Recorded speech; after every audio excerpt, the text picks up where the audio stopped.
You see that? That's liquid falling from the sky. Oh my God. Yeah. It's not leaving any marks on the ground at all. Not even on that board. And the sun's shining. But man, you can see it dumping, especially if you look like... Oh, dang, it won't show up on the camera. But you know, you look like a dark hole, like where the door is on the barn, or where the door isn't. Yeah. Crazy. I guess that's the rain we were going to get from here. Well, Becky and Thailand both said I had to come to this side of the trailer and look out. Yeah, it's raining in the barnyard on the other side of the machine shed, but not on this side. Oh, I probably should say this is Friday night after 6 o'clock. Oh, hey, while we're here, look at that, look at that, look at that. Bam Bam's group out there. Part of them, anyway. That'd be the moon. It's actually just over half, but it shows all the way around on the phone. Pump should have been shut off about, 2 o'clock or so. This is my second take this morning because it was too dark earlier. Somebody behind me squawking.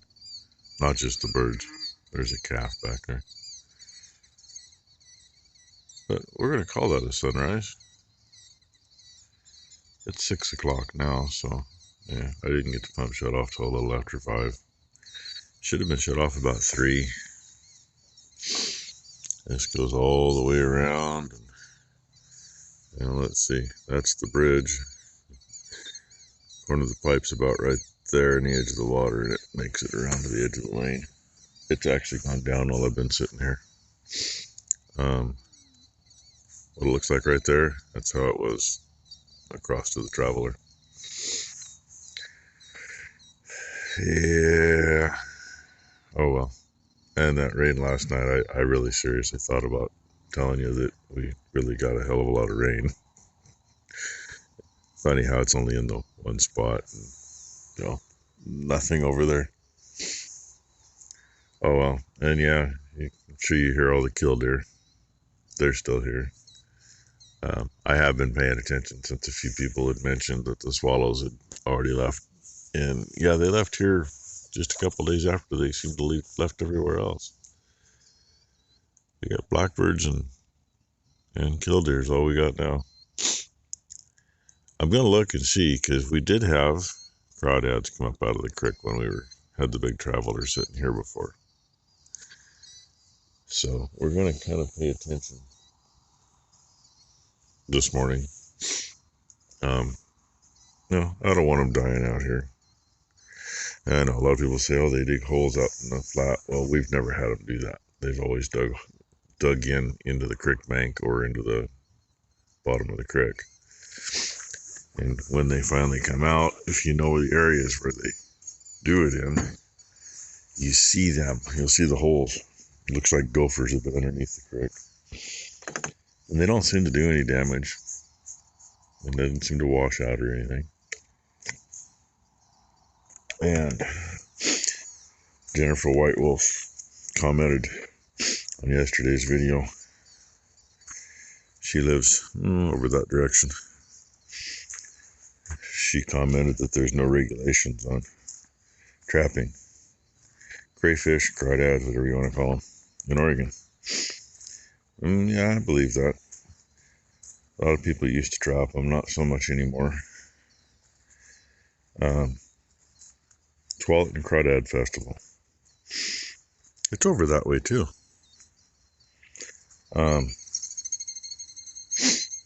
For years, all the crawdads that came out of there, or that went there to be eaten, all came out of this creek.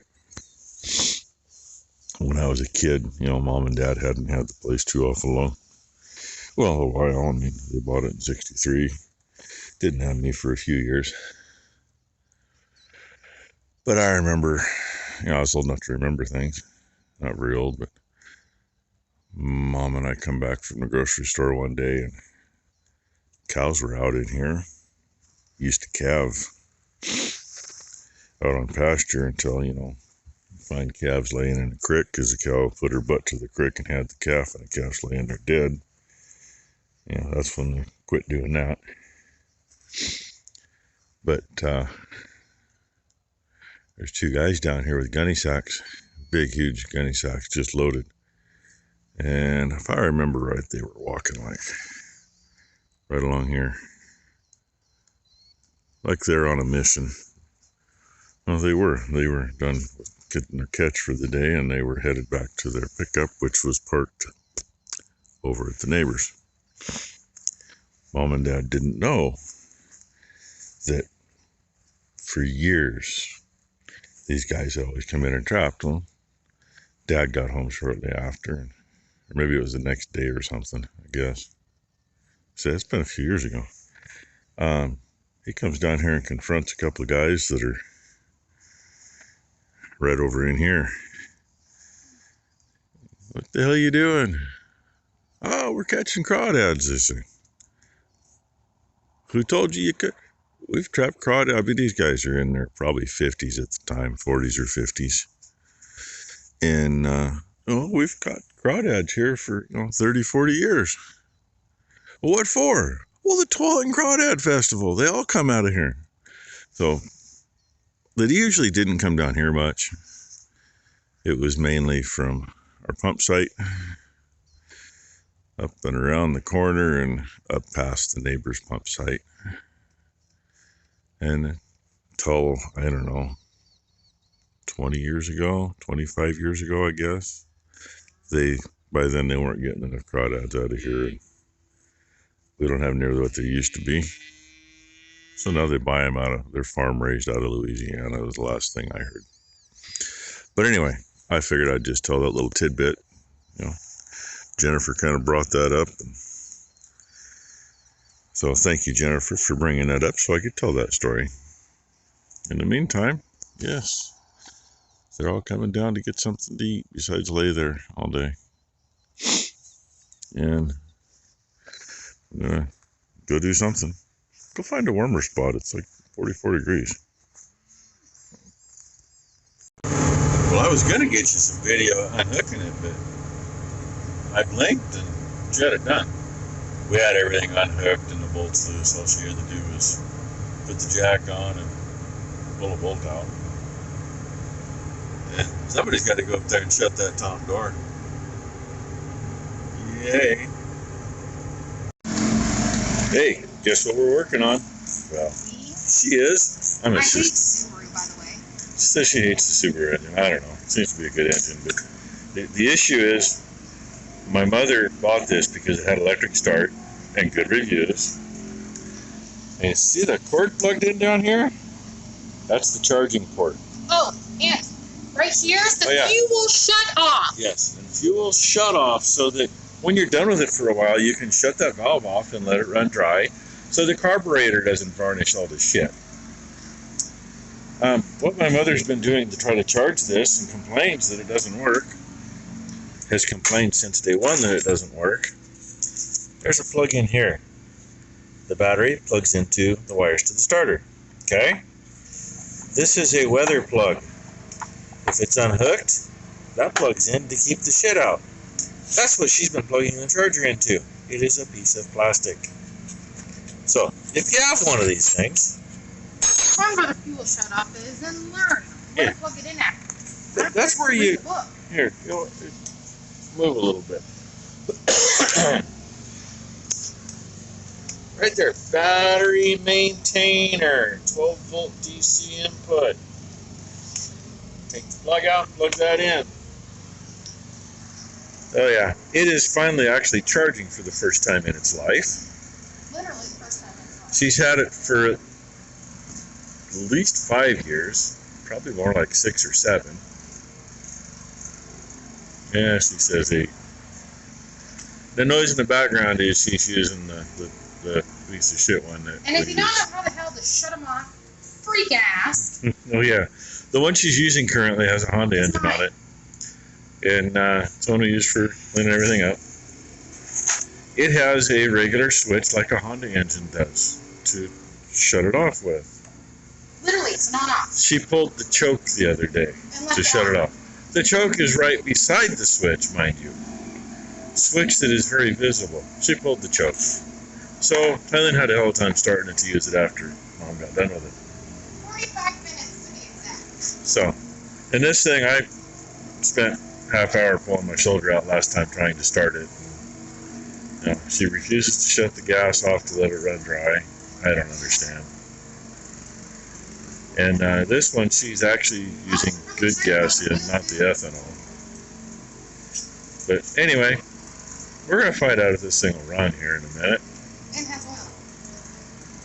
oil. And God knows that she checks oil in this. I know she checked it in the other one because she made a big stink about how dirty it was. Oh, it should be changed. Well, it was just changed last winter, so I don't think it's got enough use yet. Anyway, that's my rant. Hey, anybody ever been underneath one of these? No, we're not underneath a truck. We're underneath the bail loader. See? And how many grease zerks have you changed out already? Oh yeah, a bunch of the old suspension Jesus Christ. on the springs. I can't get on them when they're either pointed at each other or they're pointed at the frame and pointing off into who knows what. You know, the spring pins only go one direction. And when you tighten zerks, you tighten them till they're tight, and when they happen to be a 90 degree, they're not always pointed the right way.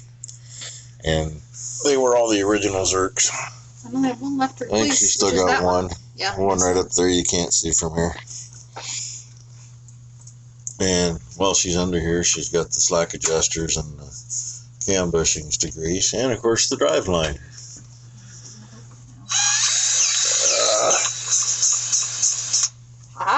This is what the underside looks like. I was thinking 3/8 plate is what we used, ran out of grease. Oh, perfect. But that's a 1/4 inch plate. So this whole thing hangs on 1/4 inch plate. The one in here in front of my face with the notch there for the airline, and the one right behind her. And if I remember right, there's 32 3/8 grade 8 bolts on each side, bolting those plates to the truck frame. If you remember right, do I need to count them? And cross member. This one's all main frame for the loader, and that one is the one that the loader actually sits right on top of. See?